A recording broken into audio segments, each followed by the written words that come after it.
Hola a todos, bienvenidos al primer episodio de En la Tribuna, un podcast organizado por la Asociación Civil Foro Académico y Parthenon. Soy la asociada Ana Luisa Ponce Ochoa y en este espacio de diálogo buscaremos crear un ambiente de expresión para personas que ejerzan o que estén estudiando la carrera de Derecho. En los distintos episodios de este podcast tocaremos temas de gran interés social y asimismo compartiremos ideas y conocimientos con especialistas en la materia. Para el episodio de hoy tenemos un tema que nos interpela directamente como sociedad y que genera cada vez más debate: el impacto de la inteligencia artificial en el mundo del trabajo. En los últimos meses hemos sido testigos de cómo esta tecnología está transformando de manera acelerada distintos sectores laborales, automatizando tareas, redefiniendo profesiones y generando incertidumbre sobre el futuro de millones de trabajadores. En medio de este avance vertiginoso, surgen preguntas urgentes. Para responder a estas y otras interrogantes, hoy conversaremos con un especialista en derecho laboral, quien nos ayudará a entender cuáles son las implicancias jurídicas y sociales de la inteligencia artificial en el ámbito laboral y qué desafíos y oportunidades enfrenta el Perú en esta nueva etapa tecnológica. Nos encontramos con el doctor Paul Cavalier, abogado graduado por la Pontificia Universidad Católica del Perú, magíster en Derecho del Trabajo y la Seguridad Social y egresado de la Maestría en Derecho de la Empresa en la misma casa de estudios. Docente de Derecho del Trabajo en pre y posgrado en la misma universidad, es consultor laboral y ha sido director general de Inspección del Trabajo del Ministerio de Trabajo. Asimismo, forma parte de la Sociedad Peruana de Derecho del Trabajo y de la Seguridad Social. Buenas noches, doctor Cavalier, y bienvenido al podcast En la Tribuna. ¿Cómo se encuentra? Buenas noches, muy bien, muy contento como siempre, el contacto con jóvenes.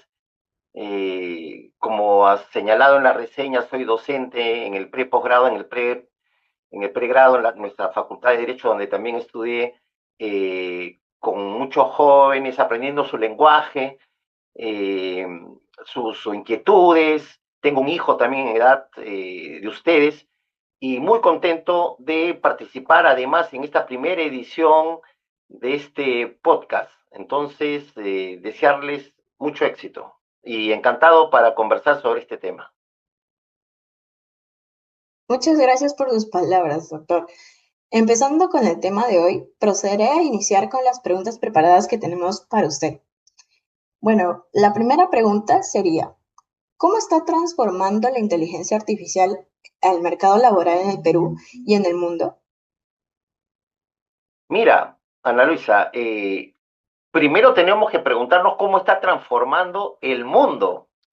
Y seguramente, como no podía ser de otra manera, el espacio laboral es un espacio social muy importante dentro de este mundo, dentro de la vida cotidiana. Eh, entonces, ¿cómo lo está transformando? Le está transformando intensamente, pero diferenciemos con distinto grado de intervención según el país donde se utilice con más o menos intensidad.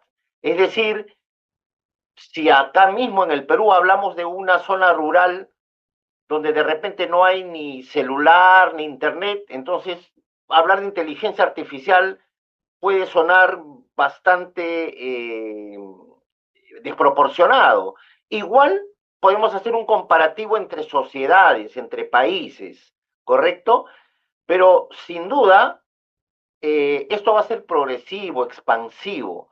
¿Cómo lo está transformando? Lo está transformando y lo ha comenzado a transformar de manera bastante importante.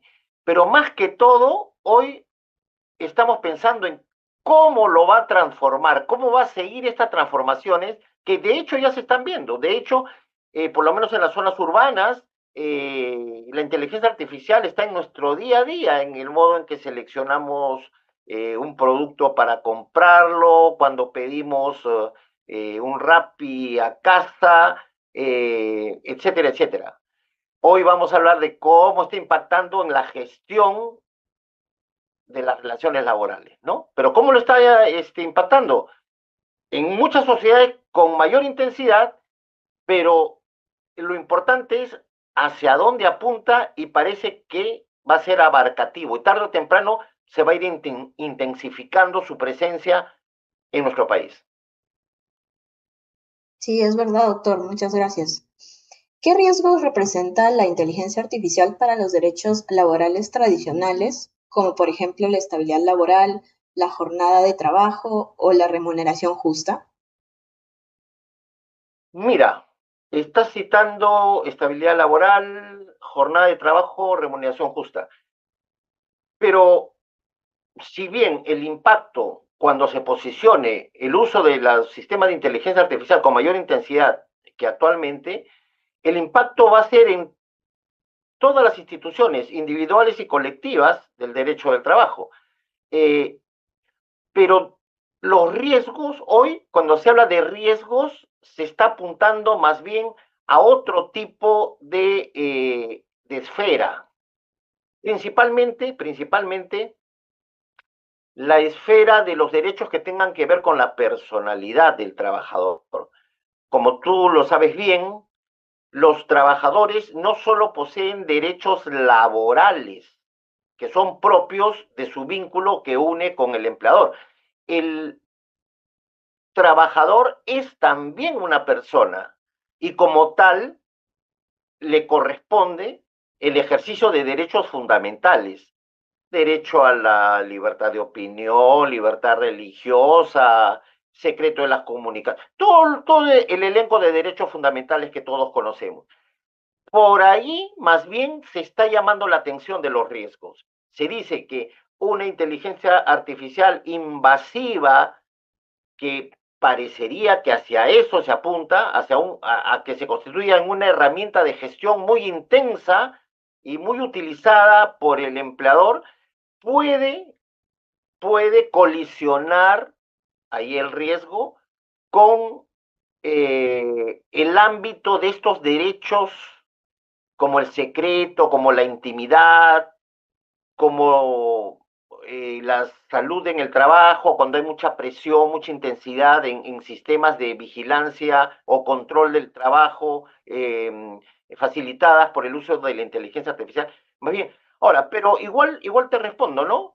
En cuanto a la estabilidad, bueno, la estabilidad en el empleo, y esto es una figura que merece también un debate aparte, tiene que ver con la adecuada protección contra un despido o contra un despido arbitrario, mejor dicho, con los mecanismos de garantía de conservación del puesto de trabajo. Más bien, en relación con el trabajo o con el empleo, hay esta discusión, no sé si lo vamos a conversar más adelante, sobre el impacto en el mercado del empleo, en la sustitución de empleo por robots o por programas de inteligencia artificial.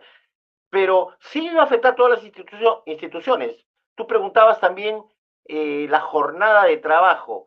Probablemente, si se siguen imponiendo los entornos digitales de trabajo, que ya lo hemos comenzado a ver a partir de la pandemia y que cada vez acelera más, esta desmaterialización. Es decir, estos entornos de trabajo donde tú no ves a los trabajadores porque pueden estar situados extramuros de lo que antes llamábamos un lugar físico, la empresa, ¿no? Y que incluso esta deslocalización puede ser internacional. Entonces, eh, digo que se dice porque todavía no estamos en este nivel, creo que vamos camino, pero se dice, por ejemplo, que en cuanto a la jornada de trabajo, más que el tiempo de trabajo, que todavía sigue siendo la medida para retribuir la prestación por salario, es cuántas horas trabaja, jornada completa, etcétera, de acuerdo al uso intensivo de la inteligencia artificial, y yo diría de toda la tecnología en general, parece que se va a tender al trabajo por objetivos, sobre todo en muchas actividades, en algunas no. En una fábrica seguramente todavía va a haber un control sobre el ingreso y salida del trabajador en una fábrica, pero en el sector servicios es probable que comience más a apuntarse a un trabajo por objetivos que a un trabajo que se remunere por el tiempo de permanencia, en la medida en que justamente ya no hay una permanencia física en una instalación que obliga al empleador a estar fijándose a qué hora ingresa Juan Pérez, a qué hora toma su refrigerio y a qué hora sale. En muchas actividades, la jornada de trabajo probablemente pase a ser un aspecto no tan controlado, sino más bien lo que se controlará será el resultado del trabajo. Está bien, doctor. Bueno, ¿y usted consideraría que la legislación laboral peruana actual contempla de alguna manera los efectos de la inteligencia artificial en el empleo?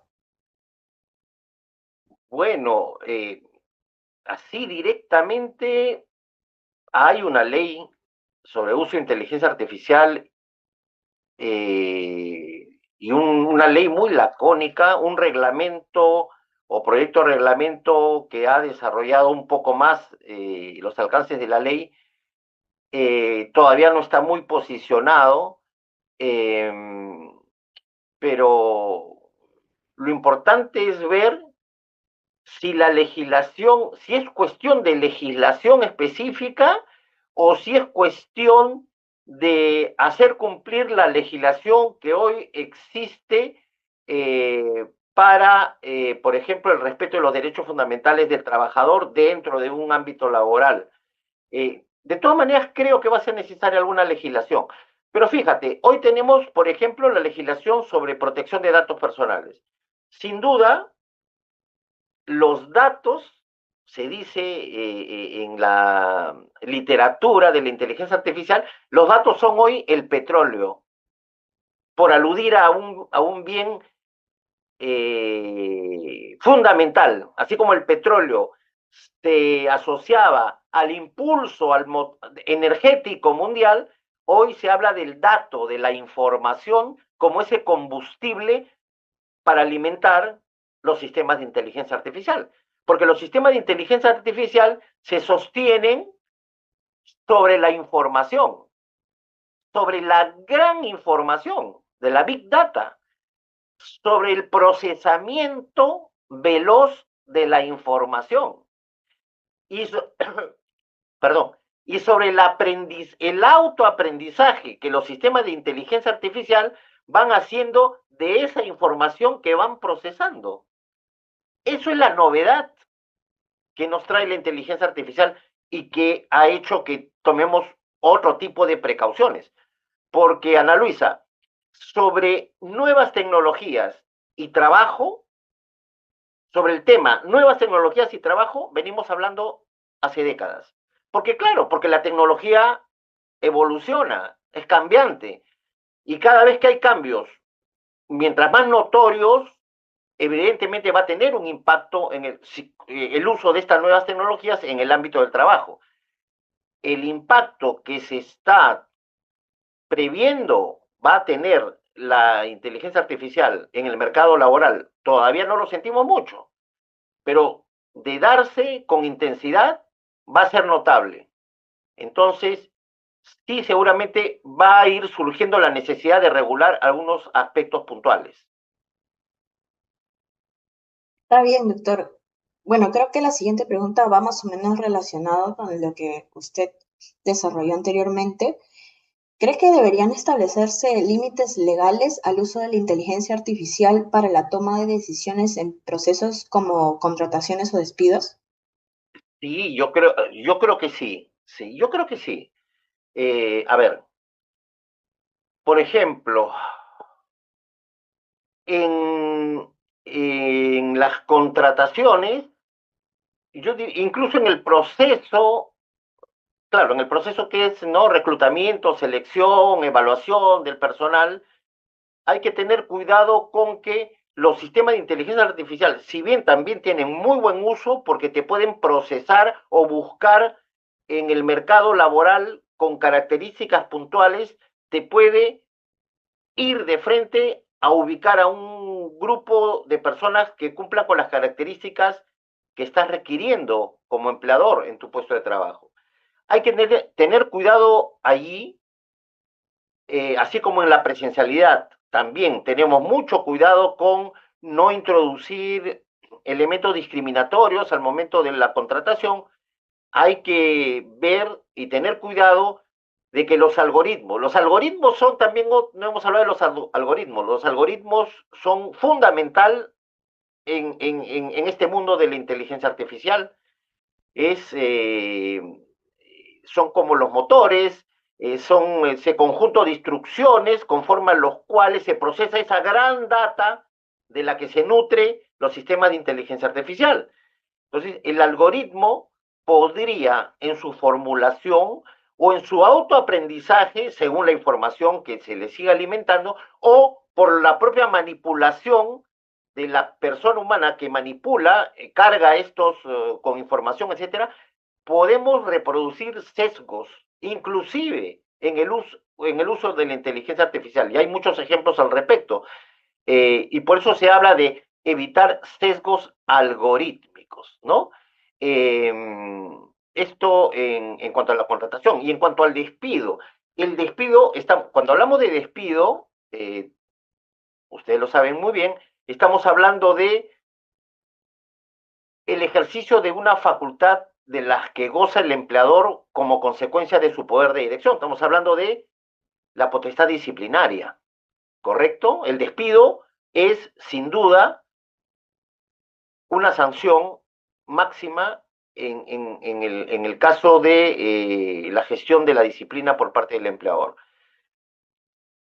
Se habla, se discute hasta qué punto la inteligencia artificial podría procesar mecanismos de despido automáticos. Yo creo que en principio no lo veo, no lo veo posible porque en nuestro país el despido de un trabajador está rodeado de garantías, ¿no? Si el despido obedece a causas vinculadas con la capacidad o con la conducta, el trabajador tiene derecho a descargos, en donde puede intervenir en la disciplina la inteligencia artificial, es, por ejemplo, como un mecanismo de control de las infracciones o del comportamiento laboral del trabajador. Puede ser un mecanismo de registro muy fino. Inclusive, podría ser un mecanismo para detectar la comisión de faltas graves flagrantes por parte del trabajador. Un uso indebido de información, por ejemplo, por parte del trabajador, de repente puede ser fácilmente detectado por los sistemas de inteligencia artificial. Y ahí estaríamos en el caso eventual de la figura de la flagrancia en la comisión de una falta grave en materia laboral, y que, como sabemos, en nuestra legislación, inclusive la flagrancia puede exonerar de este proceso previo de cursar una carta al trabajador imputándole la falta, esperar su descargo, etcétera. Entonces, yo más lo veo por ahí antes que porque un robot o un programa despida a un trabajador directamente. No sería acorde con nuestra legislación, por lo menos protectora y que otorga el derecho de defensa a un trabajador. Está bien, doctor. Bueno, la siguiente pregunta sería, ¿cuál debe o debería ser el rol del Estado en la capacitación y reconversión laboral de los trabajadores desplazados por la inteligencia artificial? Ese es un muy buen tema. Este tema es el que tiene que ver con inteligencia artificial y mercado de trabajo. El mercado de trabajo. ¿Cómo se mueve el mercado de trabajo? Entonces, ahí hay un primer tema de sí, hay varios temas ahí. Un tema es la recalificación de las competencias de un trabajador pre-inteligencia artificial.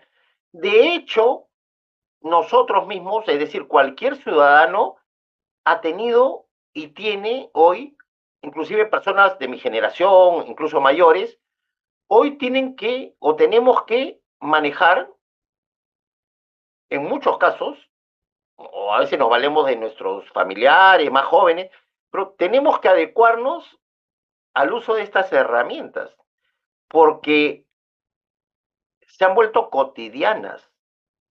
el trabajador va a tener que utilizarlas. El tema ¿es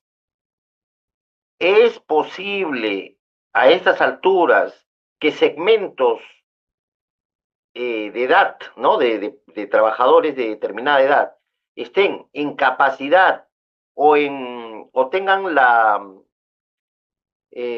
las competencias para rápidamente asimilar esta nueva reprogramación, este cambio de chip? Varios van a caer en el camino, muchos van a caer en el camino. Estoy hablando sobre los que pueden todavía mantenerse en el caso de que dominen la inteligencia artificial como herramienta.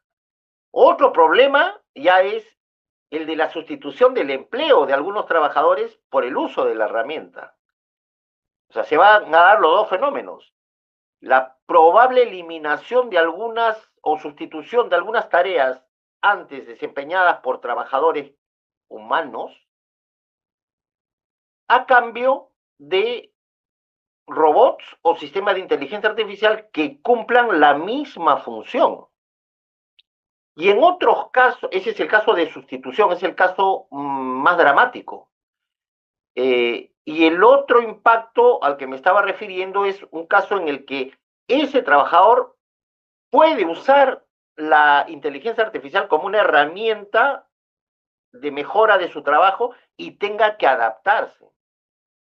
Creo que en ambos casos el Estado debe intervenir. Los Estados deben intervenir con políticas públicas. Políticas públicas que trasciendan no solo que trasciendan el solo ámbito laboral y que, por ejemplo, vinculen al sector educación, a las universidades, a ofrecer nuevas carreras acordes con el uso de la inteligencia artificial. Si van a ser necesarios nuevos profesionales, pues habrá que irlos formando. Pero en tu pregunta me decías, pero ¿qué hace el Estado? Reconversión laboral, ¿no? Va a haber un grueso que definitivamente no va a poder reconvertirse. Ahí tenemos un problema que trasciende lo meramente laboral y ya nos internamos en el campo de la seguridad social. Habría que ver qué tipo de emprendimientos podrían incentivarse, el autoempleo, porque son personas, algunas relativamente jóvenes, que pueden estar saliendo por incompetencias o por no competencias fuera de este mercado de trabajo. Y eso sí es una situación muy penosa, porque peor aún los trabajadores informales, porque no hay mecanismos de la seguridad social que puedan atenderlos. Entonces va a tener que ser el Estado, y el Estado peruano es un Estado pobre. Se plantean, todavía no se está viendo con dramatismo esto, pero se plantean retos para pensar en políticas públicas al más alto nivel que contemplen esta situación y que no dejen a una gran masa laboral sin posibilidades de reinsertarse en el mercado de trabajo, como autónomos o como subordinados. Entonces, en relación a esta pregunta, viendo una perspectiva futura, ¿cree que la inteligencia artificial generará más empleos o los eliminará? Esta pregunta, este tema, es el que lo vas a ver cuando revises literatura actual sobre inteligencia artificial, es lo que ha dado lugar a que se hable de los tecno-optimistas y los tecno-pesimistas, entendiendo por los optimistas, entre los cuales estoy más cercano, aquellos que consideran que una vez más, esta es la cuarta revolución industrial, así se le llama, cada vez que ha habido una, siempre se han lanzado predicciones de catastróficas y masivas, pérdidas de empleo, ¿correcto? Y bueno, y siempre el mercado, no solo el mercado de trabajo, yo diría las relaciones económicas productivas se han retransformado y siempre ha habido cómo darle vuelta y nuevamente nuevos puestos de trabajo, etcétera, se van creando, ¿no? Y yo creo que por ahí va también la inteligencia humana, y más aún si le ponemos ganas. Es decir, eh, el augurio de que desaparece todo y todos estamos en la calle es un augurio catastrófico. Yo me acuerdo que a poco de la pandemia salió un libro bestseller de Andrés Oppenheimer que se llamaba Sálvese quien pueda, y que si tú leías la primera hoja y te decía no sé cuántos millones de puestos estaban eh, destinados a desaparecer, y claro, es una alarma necesaria para tomar en cuenta y para que todos estemos alerta, pero me parecía muy apocalíptica. Y luego están los tecnopesimistas, que son los que están en esa línea, ¿no? En esa línea de predecir oleadas y que te imaginas ya en el lado social, cuando hay esas situaciones sociales, ¿qué pasa? La tensión es potente y el hombre se desespera y el ser humano se desespera y no se sabe qué podría pasar ante una desesperación de masiva, imagínate, masiva pérdida de empleo y con una seguridad social eh, precaria como la que tenemos. Algo tendrá que hacer en ese escenario que no creo y espero además que no ocurra. Así nacen grandes eclosiones sociales, grandes revueltas y sería una situación indeseada, ¿no? Yo creo que va a haber, no es sálvese quien pueda, yo diría, este, aprendamos a trabajar y a adaptarnos lo más que podamos, ¿no? Pero esas son las dos miradas que se vienen dando, ¿no? Sí, doctor, muy interesante postura. Bueno, para concluir, la última pregunta sería, en su opinión, ¿cuáles son los principales desafíos éticos y jurídicos que debemos resolver en los próximos años respecto a la relación entre IA y trabajo? Muy bien. La tecnología debe ir de mano de la ética sin ninguna duda.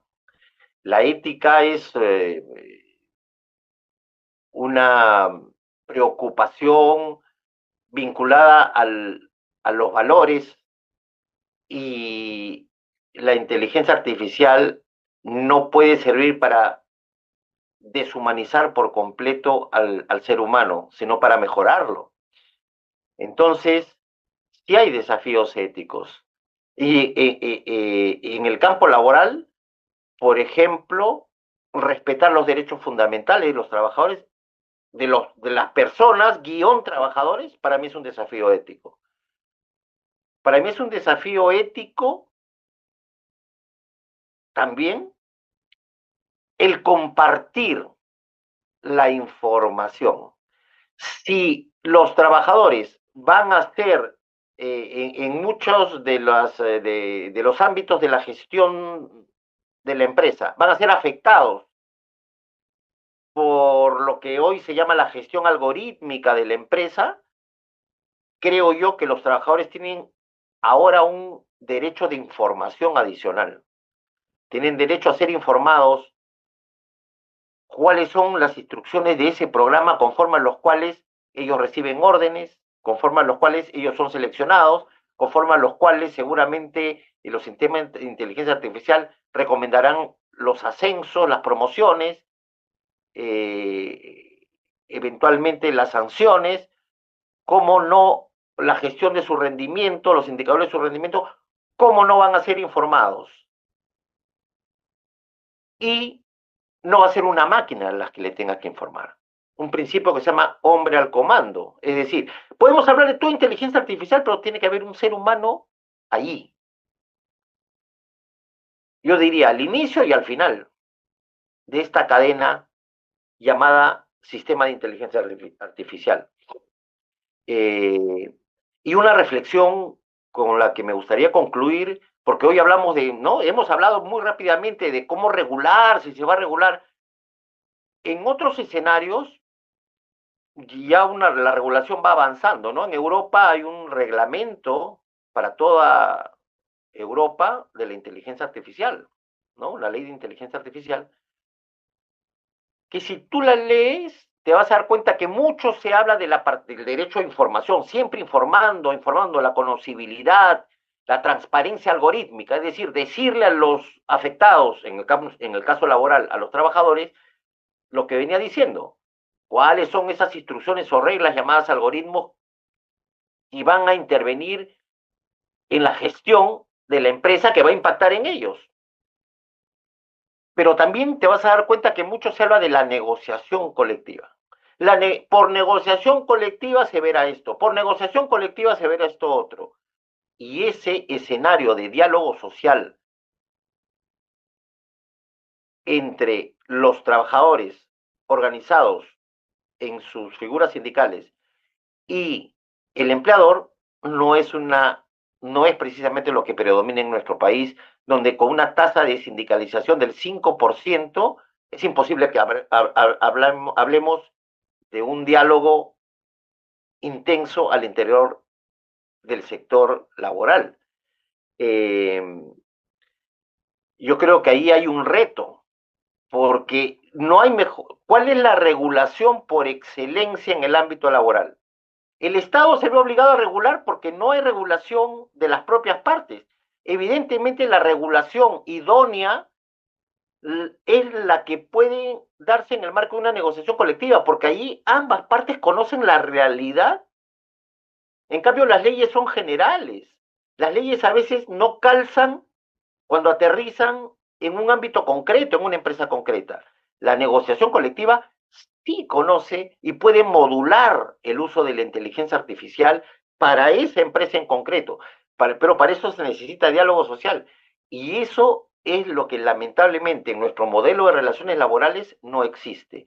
Yo creo que ahí hay un reto. Entonces, ante esa carencia, el Estado seguramente, como siempre, porque los trabajadores, como no tienen esa voz de sindicatos que puedan ser una contraparte en un diálogo, van a tener que presionar al Estado y el Estado tendrá que ir sacando la legislación, pero una legislación estatal que nuevamente va a imponer obligaciones y obligaciones y obligaciones, que por experiencia lo digo, muchísimas veces no se cumplen y el poder fiscalizador para chequear de que se cumplan tampoco es lo suficientemente intenso. Entonces, creo que el diálogo social a través de representantes de trabajadores y empleadores va a ser fundamental para modular este aterrizaje de la inteligencia artificial en este escenario tan importante como es el escenario de las relaciones laborales.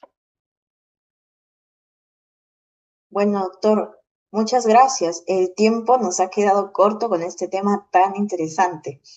Bueno, con esto habremos acabado todas las preguntas y realmente ha sido un gran honor tenerlo como invitado en nuestro primer episodio del podcast En la Tribuna.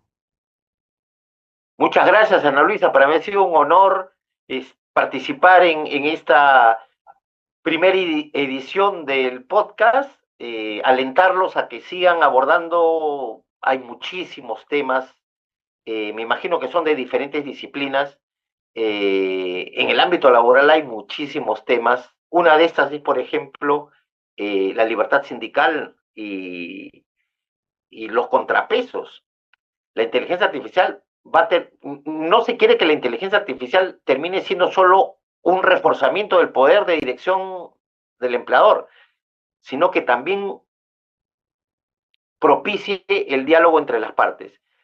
Los incentivo a ponerle muchas ganas en este nuevo emprendimiento y yo siempre voy a estar muy dispuesto a colaborar con ustedes. Muchas gracias.